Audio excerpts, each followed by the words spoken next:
Bismillahirrahmanirrahim. Assalamualaikum warahmatullahi wabarakatuh. Ya, anak-anakku semua, ya jumpa lagi dengan saya di channel Nur Alam Salim. Ya, kali ini saya akan melanjutkan materi sebelumnya. Yang sebelumnya kita sudah bahas bangun ruang, yaitu dengan sub pokok bahasan jarak titik ke titik. Yang kedua jarak titik ke garis. Sekarang kita lanjut dengan bagian yang ketiga, yaitu jarak titik ke bidang. Ya, saya langsung saja dengan materi dulu.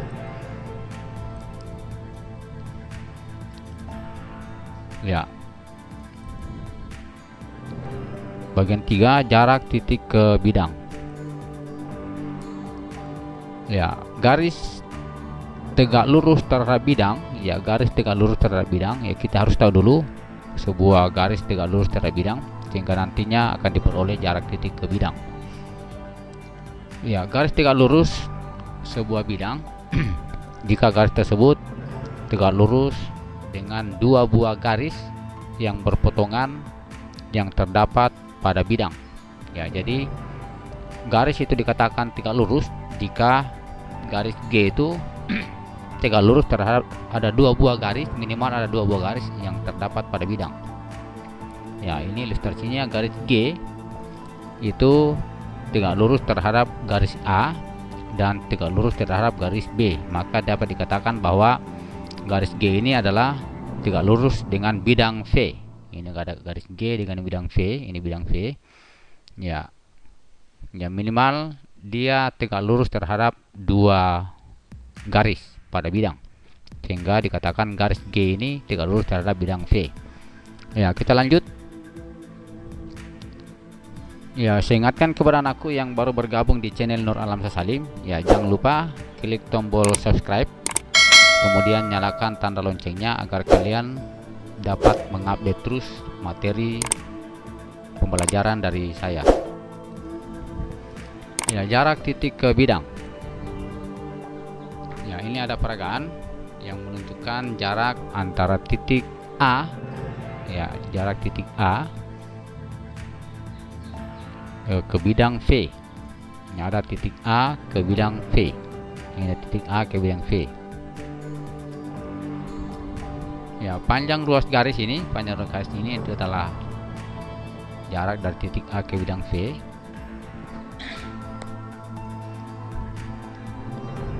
Ya, ini jarak titik A ke bidang V ini, ya jelasnya sama seperti tadi.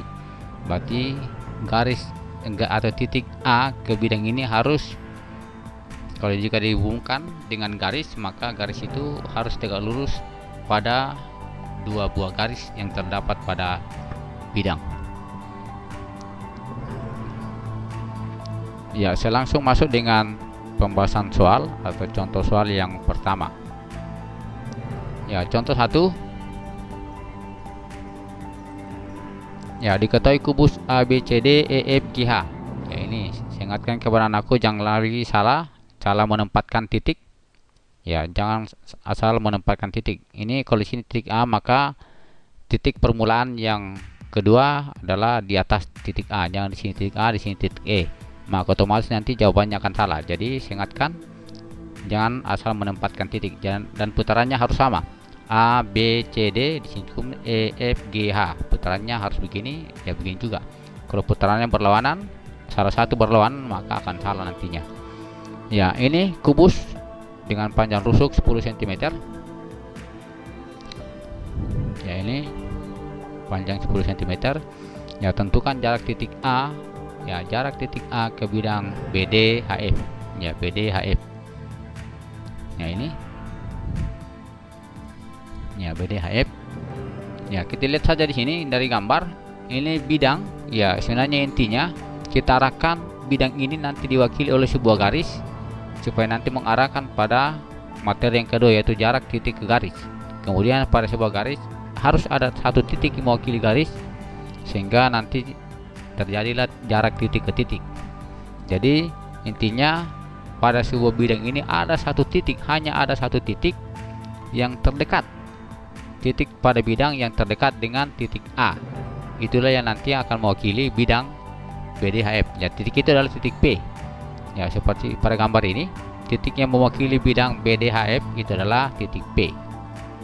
Ya, kita akan bahas soal ini. Ya, jarak titik A ke bidang BDHF itu diwakili oleh panjang A ke P, panjang A ke P. Ya, karena A ke P, garis AP ini adalah tegak lurus dengan BD, dan P terhubung dengan garis sini pun akan tegak lurus juga.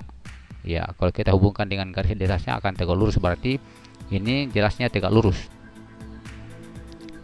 Ya, ini AP tegak lurus BD. Ya, AP itu sama dengan setengah AC. Kalau kita teruskan ini maka dia akan tembus ke C. AKP itu adalah setengah dari AC, di mana AC itu adalah diagonal bidang. Ya, diagonal bidang, kalau sini 10 di sini 10, maka jelasnya 10 akar 2. Kemarin sudah dibahas.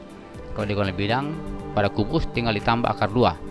Kalau panjang sisinya 10 maka tinggal ditambah akar 2. Ya, otomatis AP itu adalah setengah dari 10 akar 2. Berarti panjang AP itu adalah 5 akar 2. Sehingga diperoleh jarak titik A terhadap bidang BDHF itu adalah 5 akar 2 cm. Ya, ini contoh yang pertama.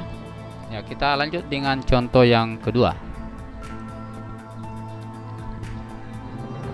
Ya, contoh kedua, diketahui 5 segi 4 beraturan.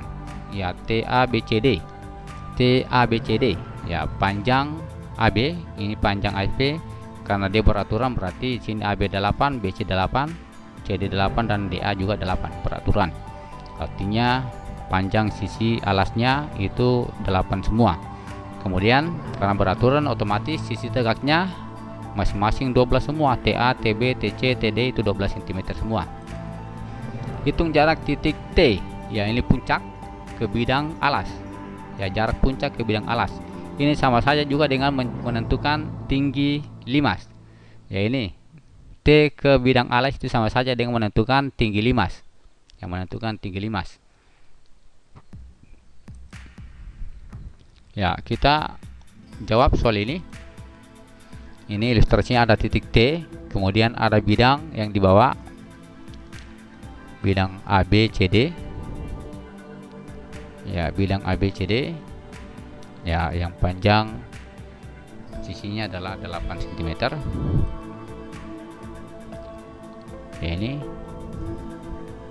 yang ditanyakan adalah T ke bidang ABCD. Ya, di sini saya langsung berikan garis. Dasnya ini T tegak lurus dengan AC dan T tegak lurus dengan BD, sehingga di sini inilah jarak titik T ke bidang ABCD. Ya, di titik sini. Ya, ini saya ambil saja dua garis ini, garis sisi tegaknya TA dan TC. Ya, ini yang panjangnya adalah 12 cm. Ya, diperhatikan segitiga TAC, saya pindahkan ini segitiganya. Ya, karena AC itu dalam mewakili bidang ABCD. TC itu mewakili bidang ABCD. Ya, bidang ABCD diwakili oleh garis AC. Ya, ini tadi saya katakan AC mewakili garis ini. Kemudian kita cari lagi perwakilan dari garis AC. Ya, sehingga nanti jarak, artinya kita tinggal menentukan jarak titik ke titik. Ya, ini AC itu 8 akar 2 karena diagonal sisi atau diagonal bidang 88, maka sini ada AC nya adalah 8 akar 2. Ya, masing-masing TA 12.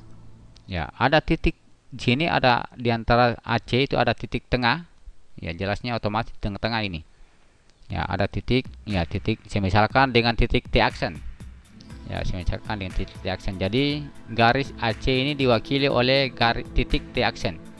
Jadi intinya bidang ABCD diwakili oleh garis AC, kemudian garis AC diwakili oleh titik, ada satu titik sehingga tegak lurus. Ya, sehingga ini otomatis tegak lurus. Ya, ada satu titik sehingga tegak lurus. Ya, T aksen ya ada pada garis AC sehingga T aksen tegak lurus AC. Ya, seperti ini. Ya, otomatis diperoleh. Ya, ini diperoleh TT aksen, itulah jarak yang ditentukan. Ya, TT aksen itu adalah kita ambil segitiga di sampingnya saja. Ini TT aksen adalah sisi siku-siku, berarti pakai pengurangan, sisi miring kurang sisi siku-siku yang satunya. Ini berarti TA pangkat 2 dikurang AT aksen pangkat 2. Ya, tinggal dimasukkan. Ini TA nya adalah 12, AT aksen sini 8 akar 2 dibagi 2 berarti tinggal 4 akar 2. Ya, cara mudahnya kemarin ini masing-masing bisa dibagi 4. Masing-masing bisa dibagi 4, berarti saya keluarkan 4-nya. Saya keluarkan 4, kemudian ini 12 bagi 4 adalah 3. 3 pangkat 2, 3 pangkat 2 adalah 9. Berarti di sini 9. Kemudian ini 4 sudah keluar, tinggal 1. Akar 2 pangkat 2 adalah 2. Ya, diperoleh 4 akar 9 kurang 2. Maka TT aksen itu sama dengan 4 akar 7 cm. Sehingga diperoleh jarak titik T ke bidang ABCD itu sama dengan 4 akar 7. Nah, diperoleh jarak titik T ke bidang ABCD itu adalah 4 akar 7. Atau tinggi limas ini adalah 4 akar 7 jika alasnya, rusuk alasnya adalah 8 dan rusuk tegaknya adalah 12 cm. Ya, kita lanjut dengan contoh yang berikut, contoh yang ketiga. Ya, contoh yang ketiga. Ya, diketahui kubus ABCD EFGH. ABCD EFGH. Ingat sekali lagi jangan tertukar titiknya. Ya, ini dengan panjang rusuk 10 cm. Ya, masing-masing 10 cm. Panjang rusuk 10 cm. Tentukan jarak titik C ke bidang BDG. Titik C ke bidang BDG ini. BDG. Ya, intinya kita harus cari lagi bidang ini diwakili oleh satu garis terdekat dengan titik C. Ya, satu garis terdekat dengan titik C. Ya, kita jawab.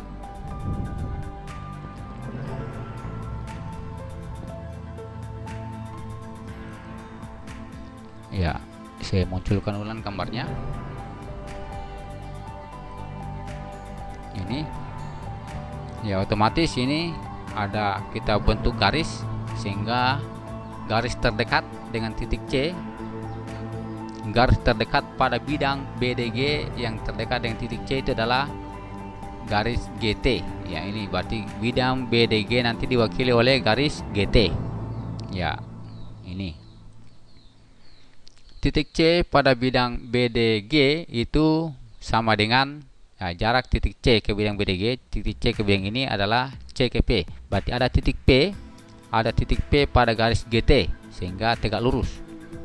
Nah, ini ada titik P pada garis GT sehingga C ke P itu tegak lurus dengan GT. CP tegak lurus dengan GT.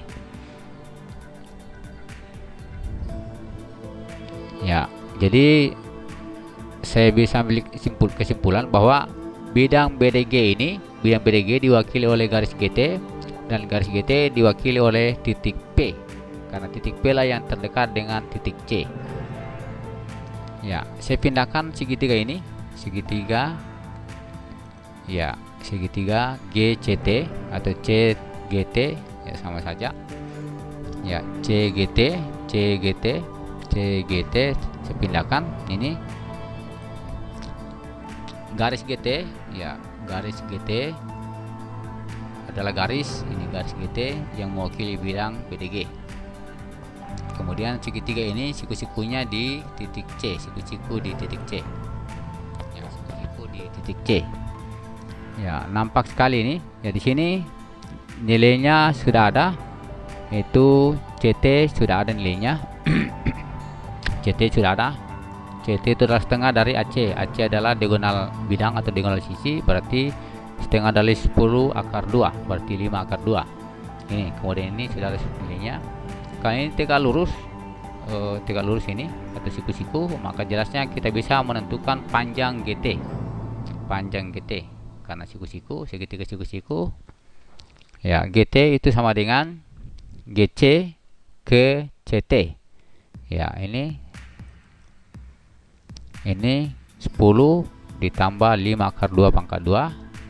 Ya, masing-masing bisa dibagi 5, dikeluarkan 5. 10 bagi 5 2 pangkat 2 4. Ini akar 2 pangkat 2 2. Jadi peroleh panjang GT nya adalah 5 akar 6. Ya, 5 akar 6.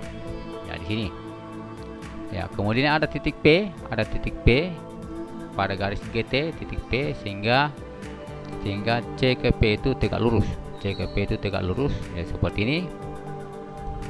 C ke P tegak lurus dengan GT. Ya, maka yang ditanyakan adalah C ke P. Ya, C ke P. Ya, C ke P. Soal pada video sebelumnya titik ke garis, kalau dia tegak lurus ya langsung saja, berarti ini GC dikali CT dibagi dengan GT. Ya, ini GC dikali dengan GT yang sisi siku-sikunya, kemudian dibagi dengan yang miringnya kalau yang tegak lurus. Ya, seperti ini, tinggal dimasukkan saja. Ini GC 10 kali 5 akar 2 dibagi 5 akar 6. Ya, ini bisa dibagi, dihilangkan 5 dengan 5 dihilangkan, kemudian akar 2 bagi akar 6 berarti per akar 3. Kalau sama-sama akar bisa dihilangkan, ya tersisa 10 per akar 3. 10 per akar 3 kita rasionalkan menjadi kali masing-masing kali akar 3, berarti 10 per 3 akar 3, sehingga diperoleh jarak titik C ke bidang BDG itu sama dengan 10 per 3 akar 3. Ya, demikian materi jarak titik ke bidang dengan pembahasan soal-soalnya. Ya, semoga bermanfaat. Ya, sekian. Assalamualaikum warahmatullahi wabarakatuh.